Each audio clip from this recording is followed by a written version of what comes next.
Smells nice. Smell nice. I like that smell. All right, anybody have anything else to say before we dive in?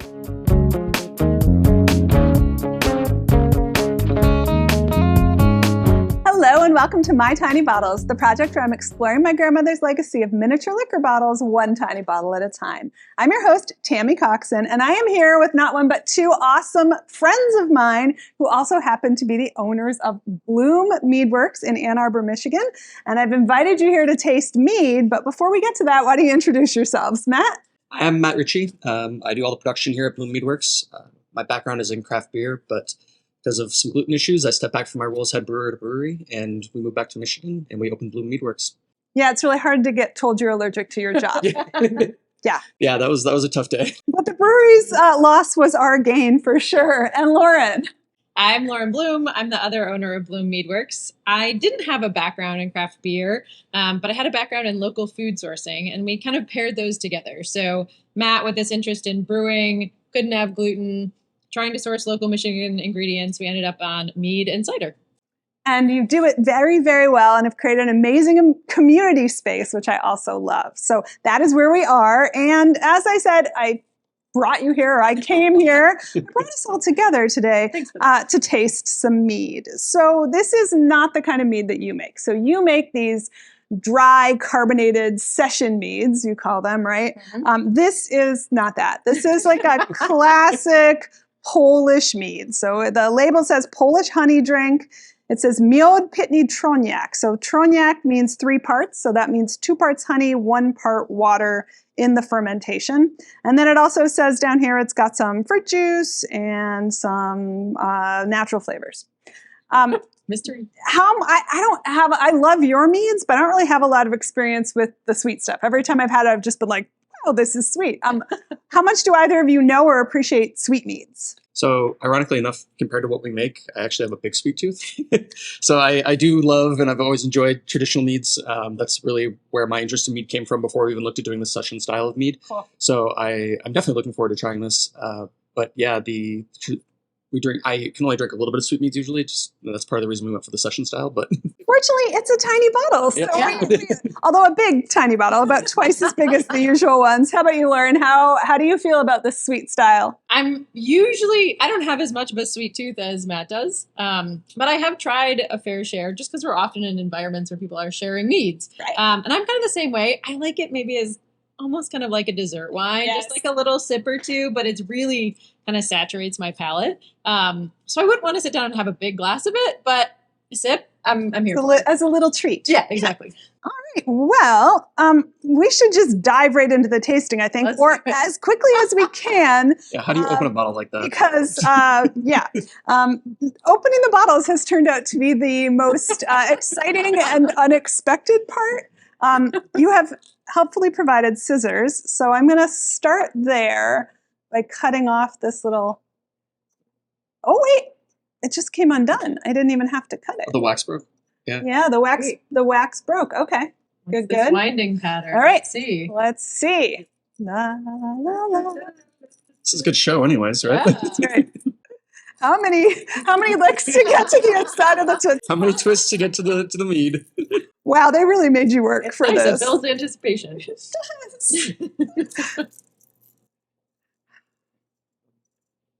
Oh, okay. So now it kind of looks like a cork. It does. Are we just supposed to pull? Well, maybe at one point. Okay. How about a corkscrew? How about a corkscrew? Is it going to be small enough? I guess we'll find out. Pretty dry. It'll go one direction or the other. It's very stiff. It's like it feels sugary. Have you had any corked tiny bottles? I've had one other one. How'd it go? The cork just ended up inside. Yep. Yeah.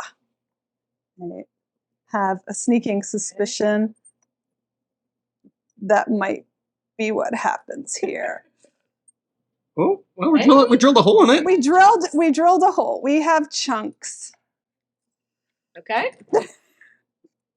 Well, I see liquid. So we have made it in. We can clean the bar later. We're not worried about that. Yeah, that's fine. Okay. All right. Well, it doesn't immediately smell like something that's gone bad. I mean, like anything that calls itself wine, Sure. I worry a little bit Yep. about. All right. Nice. It's definitely got some chunky bits in it. That could be cork. It could be cork, but I think there's also definitely some sediment happening in here, which doesn't at all surprise me. Oh, Lauren, yours is a little short. You got all the cork. You've definitely got the floaties there. Mine's I got my fiber in Yeah. here. All right, so let's give it a whiff. Ooh. Doesn't smell bad. Yeah, Kind of smells smells like good. that. Smells a lot like mead, yeah. That's good. A sherry-ish smell. It does. I would totally agree with that. Sherry or port. Yeah. Yeah, port for sure. That kind of fruitiness. Mm. I found a review site where they talk about meads and they've tasted a bunch of different things. And so they described, they had tasted some old bottles that I think are around the same age as this one, 1980s.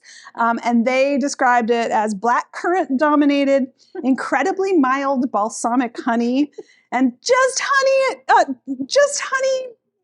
Oh, I can't remember it now. Just honey madness. That's what it was. That's Just honey madness. Yeah. Really like raisiny, Raisins. dried fruit kind of smell. Smells nice. Smell nice. I like that smell. All right. Anybody have anything else to say before we dive in? Nice color, no caramely. Yes. Well, black currant would do that if that's one of the fruit juices involved. It's not really producing any legs. Well, there's a few tiny ones coming in the background, but Or maybe they're so long they're just staying up there. yeah. Right? Like, there's Usually, like look at the legs in the line, right? all right, I'm going in. Clean side of my glass. Going in.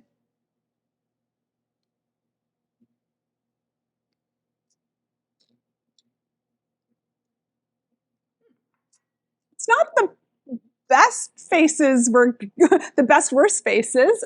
It's not unobjectionable. No, it's definitely not. I mean, I've definitely tasted a lot better meads, but it's not terribly bad. Have you tasted better meats that are 40 years No, old I can't say that. and were stored in an unheated? I've tasted a lot of meads that were far worse Yeah. than this. So I guess the first thing that comes to mind for me is it's not nearly as sweet as I thought it might be. Yeah, it finishes the late palate gets sweet, but I agree. Like I was expecting a lot more sweetness early on, and maybe that's the 2 parts to honey as opposed to 3 parts to honey you were talking about.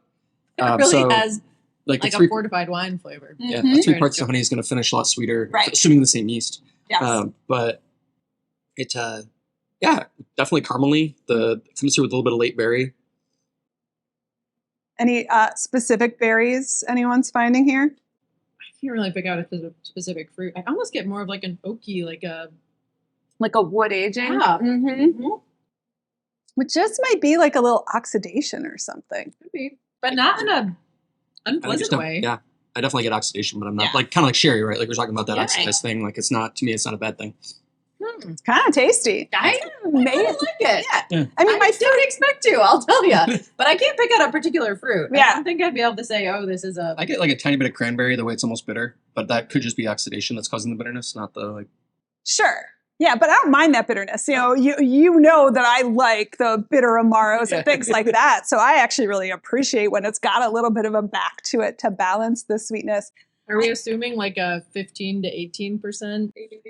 There's nothing. I would guess closer to like 12 if it's 2 to 1. Oh, wait, here it is. Alcohol by volume, 14%. 14. So, right in the middle of your 2 estimates. Interesting. I have to learn not to jump to conclusions because my first reaction was, but then I had a second sip and I like it better on the second sip. And that's almost always been my experience. Mm-hmm. Tasting these old bottles is, they don't like being cooped up inside little Sure. tiny bottles either. And so They've been once that way for a long time. they get out and spread their legs a little bit, they can open up some. That It's a held lot up. more enjoyable than I expected. Yeah, it held up way better than I was expecting. Yeah. I mean, it still has a tiny bit of like a cough syrup thing in the late palate, but it's light. I mean, I've tasted fresh meads that were 5 Yeah. times that. I was going to say, like, it probably had cough syrup when it started, Yeah. right? Like, Yeah. It may that's have mellowed over the years. the interesting thing. I think no, I don't think they still make this specific one. So this is Vavel, spelled Wawel, and I don't think that's made anymore. So I don't think we'd be able to taste it against a modern example. But how much will this have changed?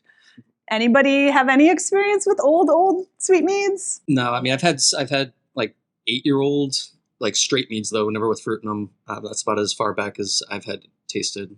Yeah, So. and sweet things tend to age store longer, right? Like they're not going to go. Go off as easy. Yeah, like I guess when I'm thinking about wine, you know, sweet vermouth lasts longer than dry vermouth, so that sugar kind of can have a preservative effect. Just counterintuitive, right? Because you think of it as food for well, that's what I was just going to say. It has a preservative effect as long as nothing gets in there to eat it. Yeah. As opposed to going off, like off flavors that you would get from fermentation, do those tend to exacerbate over time or kind of mellow over time? I would say more mellow over time. Okay. Like that's part of like the aging, why you have to age big meads. It's just because like there's so much yeast activity that you're getting. You're getting other esters and things like that. Even if you don't want them, there's just so much fermentation happening. You got to wait it out. Right. So do you want to talk for a second about like adding nutrient during fermentation for mead? Because I often taste meads. We get to taste a lot of homebrewed meads too, which is really cool. And as people are learning, you're learning to identify some of those kind of off flavors as people are learning about fermentation. So yeah, a lot of what happens in fermentation is going to be dependent on your nutrient level. So like if you think about like the southern French ciders, you know, the keating process, they're cutting out the nutrient and that's arresting the fermentation. Something similar can happen with mead because there is like almost no nutrient for the yeast present in there. There's tons of sugar, but like there's almost no nutrients. So you need to add external nutrients like vitamins, minerals, like the same sorts of things anybody needs besides just sugar to survive. The analogy we like to give is like as if it's like if we try to survive on Twinkies. Yeah, right. Like we might be alive, but like we wouldn't be happy. You're not going to thrive. You're not going to thrive. Okay. So mead fermentation, same thing. You have to add those external nutrients in. And in old school meads, a lot of times it was like with fruits and things like that. That's what I was wondering. Like, you'll see old recipes that call for like adding raisins to it. Sure. Same idea. And raisins have like yeast and stuff on them too, right? There's other pieces to the raisins, but they're also bringing in the nutrients, some of the nutrients you need to try and get a healthy fermentation out of it, so you don't end up with just like a cough syrup bomb or like a weird ester profile or whatnot on it. Because it really doesn't have any of that to it. No. It's really quite smooth and drinkable. It is. Please. Yeah, this is definitely up there. I haven't had a lot of the sweet ones that tasted good, so this is actually a really pleasant surprise. Well, that said, I would maybe still enjoy a palate cleanser. So, as I said earlier, you make some dry, sparkling session meads. Yeah. Got anything you think would be an interesting chaser to this? Yeah, our Christmas is cranberry and ginger, so I got the cranberry side on this. If we don't want the ginger to interfere, we also have a black currant mead that could pair quite well in the. I'm going to let you decide. You are the mead maker. Let's go black currant. All right, black currant. Microphone gonna. You can probably stretch far enough. Those will both be kind of, I think, good pairings because they're a little bit on the sweeter end of what we do. They're kind of in the middle of the spectrum from dry to sweet. Not necessarily the commercial spectrum, but what we call dry to sweet. So they're a little bit on the sweeter end for us. And having something that's totally dry against this it's be a little bit too harsh. That would be a lot. So those are both kind of medium. So when you say session mead, sort of what's that definition as? You guys use it or as other places use it? So we kind of borrowed we borrowed session mead from the beer industry. When you think about a session IPA, it's usually a little bit less intense hop profile and often a lower ABV. So you can sit and drink, maybe across a couple hours, you can sit and have 3 or 4 versus a real hop bomb that's, 8% where you're only going to have 1 or 2. So, our meads are 5 to 7% alcohol, but they're drier, they're carbonated. So compared to a traditional mead, you can sit and have, 2 or 3 pints of it and feel fine. It's not going to like totally saturate your palate. We borrowed that session mead term to say, you can sit and have, we pour it in 12-ounce pours. It's meant to be consumed in larger volume than a traditional mead. Right. Yeah, this is a 12-ounce pour would be a lot. This would be fine. Well, cheers with your mead. Yeah, totally different flavor profile. But what's the role of honey? Like, did anybody taste honey? Matt, you would have, I think, the most attuned palate for honey. Did you? I taste the honey, right? Like and maybe that's just because I've tasted a lot of your meads. I'm like, oh yeah, that's the honey part. I didn't think honey. I'll be honest with you. So this, right, the fruit. The fruit is what I was picking up, which you get a lot of in like a lot of your big meats today. Like Mhm. The joke is that they're fruit bombs. Like they're not, and like you rarely see like a big mead that's just a sack mead or whatever they want to call it. Like a straight honey mead. Which is interesting, right? That you would taste the honey actually a little bit less in something that's sweeter. Because Yeah. our brain really associates honey with sweetness. If you Yes. think about eating honey and you take away the sweetness, it's really hard for our brains to conceive of what's left. Mhm. Yeah, it's interesting that the sweeter one tastes less honey as we think of it. Yeah. Mm-hmm. It's fun. That was really fun. This is great. Any last closing remarks on our Vavel? I'm impressed, Polish Pavel. Yeah, Nice work. I really Leave did it not for expect 30 you to hold up. years. So It's great. All right. Well, cheers with our Cheers. sludge. Or you got all the we both run at it. sludge. All right. Well, if you want to find out more about me and the Tiny Bottles Project, you can do that at My Tiny Bottles on social media or at mytinybottles.com. If you want to find out more about these guys, where can people find you? We have a website. It's drinkbloom.com. It's Bloom with one O. And it's also Drink Bloom on all the social media. Easy to find. Cheers. Thanks. Cheers. This is great. Thanks for having guys.